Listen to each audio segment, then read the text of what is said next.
Gulpi sarado mga kababayan ang grupo ni Ngagba dito sa speech ni VP Inday Sara sa kanilang meeting de avance sa Liwasang Bonifacio mga kababayan.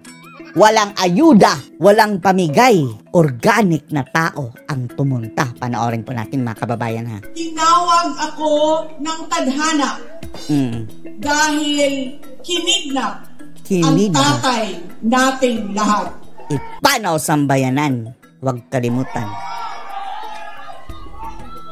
Sa pagkakataong ito, nakatayo ako sa entablado at umaharap sa inyo. Hindi bilang kandidato. Ako si Inday Sara, Duterte, isang botanteng nagmamahal sa ating bayan at natatakot para sa ating kinabukasan. Talaga? I am not the problem of this country. Correct. Correct. Hindi ako ang problema ng Pilipinas.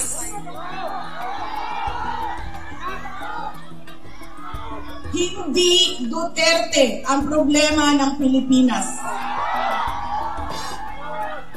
Sino nga ba ang tunay na makikinabang kung tuluyan ng burahin sa mundo ang pamilyang Duterte? What we are witnessing is a systematic demolition job against political opponents that once dared to put the country first, even if it meant going against the most powerful interests in our homeland. Sa kasamaang palad, iniluklok natin ang isang leader na walang kakayahang maintindihan ang tunay na kalagayan ng mga Pilipino.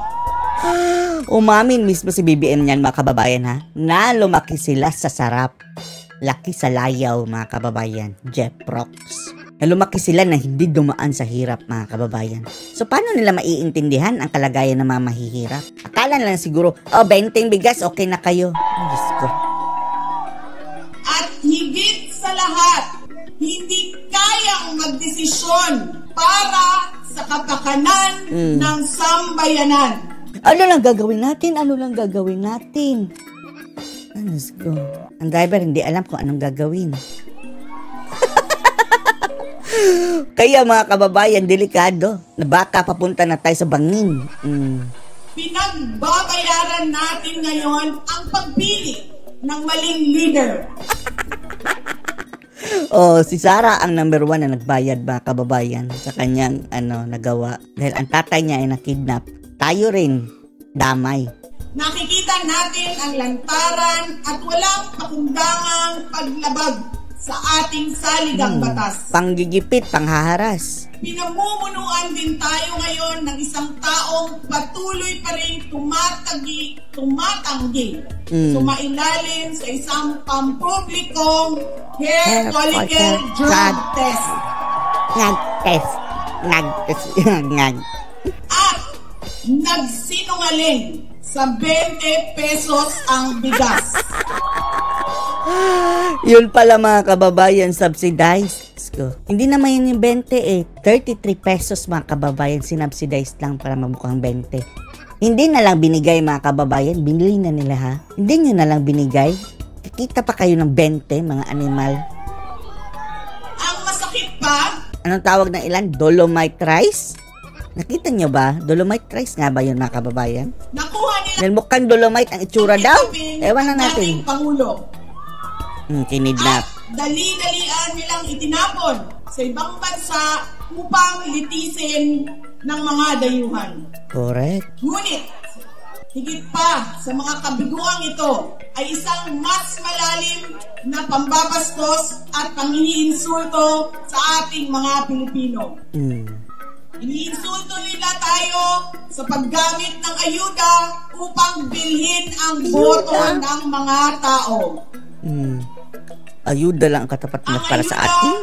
Ay hindi naman likas na masama. Sa katunayan, marami ang natulungan ito noong panahon ng pandemya. Oo nga, pero dapat ang pamimigay ng ayuda mga kababayan, talagang yung naaayon sa sitwasyon. Hindi yung mamimigay ka ng ayuda ng kahit walang nangyayaring sakuna, trip-trip lang dahil malapit ang eleksyon. Di ba ang inaayudahan yung binaha, binagyo, nasunugan. Dahil aid yan eh. Hindi yung kahit sino-sino na lang.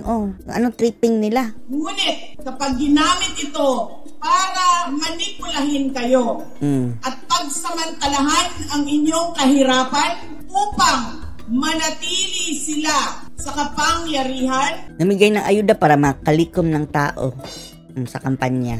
Nagiging sandata ito ng pang-aabuso. Correct. Again, Filipinos deserve better.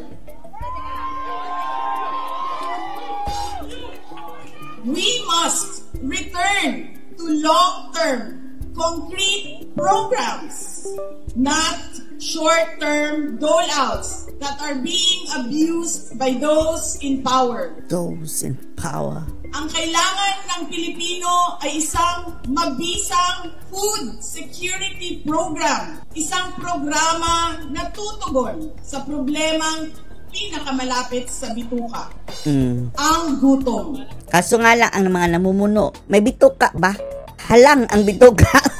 Ang kailangan ng Pilipino ay isang modernong hybrid education system na paano magiging priority yan na siya mismo mga kababayan ang namumuno ngayon? Second year college lang daw. Yan ang sabi ni Roque at PRRD ha. At namin din ni BBM special diploma ang natanggap niya. Kagaya rin ba yan kay Pacquiao? Nakasandal sa pagtuturo ng disiplina at pagmamahal sa bayan. Ang kailangan ng Pilipino ay isang tunay na universal healthcare system na tutugon araw-araw sa lahat ng health centers at hospitals. Ang budget ng PhilHealth, ginuha ng mga ngag-ngag. At hindi lamang sa mga supporters ng politiko. Ang kailangan ng Pilipino ay matibay na infrastruktura. Walang build into the future. Ang kailangan ngayon, ayuda. Oportunidad sa hanap buhay at trabaho dito sa loob ng ating bayan. Masakit sa kalooban nating lahat ang kalagayan ng maraming nating OFWs na malayo sa kanilang mga mahal sa buhay. Correct. At higit sa lahat, ang kailangan ng Pilipino ay peace and order. Peace and order. Kailangan nating ganap na puksain ang kriminalidad, illegal na droga, terorismo, at insurgency sa pamamagitan ng makatotohanang non-partisan Philippine National Police. Ngayon, parang politics national police na daw. Na suportado ng ating sandatahang lakas. Kinahanglan undangon nato ang batasan sa pagpili sa mga kandidato. Kailangan nating itigil ang ating ugali sa pagpili ng mga kandidato. Nagikan sa political dynasty. Nagaling sa political dynasty. Hindi mga sikat na apelido. Etong mga sikat na apelyido. O magkanta sa atubangan. Nasasayaw-sayaw lang at kakanta-kanta sa harap ng tao. Igo ra magpakatok. Yung nagbibiro lang, nagpapasaya lang. Undangon ang mga party list na gipanatya sa mga dato. Itigil na ang mga party list at pagmamay-ari ng mga mayayaman. Ito mga kababayan, ito ang dapat na ilagay natin ipanaw sambayanan dahil nire-represent niya mga kababayan ang mga IP, indigenous people. Undangon ang mali na pagpili sa atong mga opisyales. Stop na natin ang mali na pagpili sa ating mga opisyales. Undangon ang budol. Itigil ang budol o pagpamakak at pagsisinungaling. Kailangan natin mag-vote straight sa mga taong magtutuloy ng nasimulan ni Pangulong Duterte. Go! Idiretso natin. Hindi sa inidoro ha. Ang alyansa ang idiretso natin sa inidoro pero ang ating Duterte mga kababayan idiretso sa boto. Ang boto, number 38, Rodante Marcoleta. Ilista nyo. Number 10, Jimmy Bondo. Bondok. Number 56 sa balota, Attorney Vic Rodriguez. Vic. Number 22, Bato de la Rosa. Bato. Sa Number langit. 28, Bongo. Oh.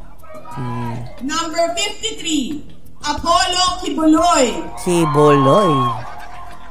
Number 34, Raul Lambino. Lampino. Number 30, Jamie Hinlo. Hinlo.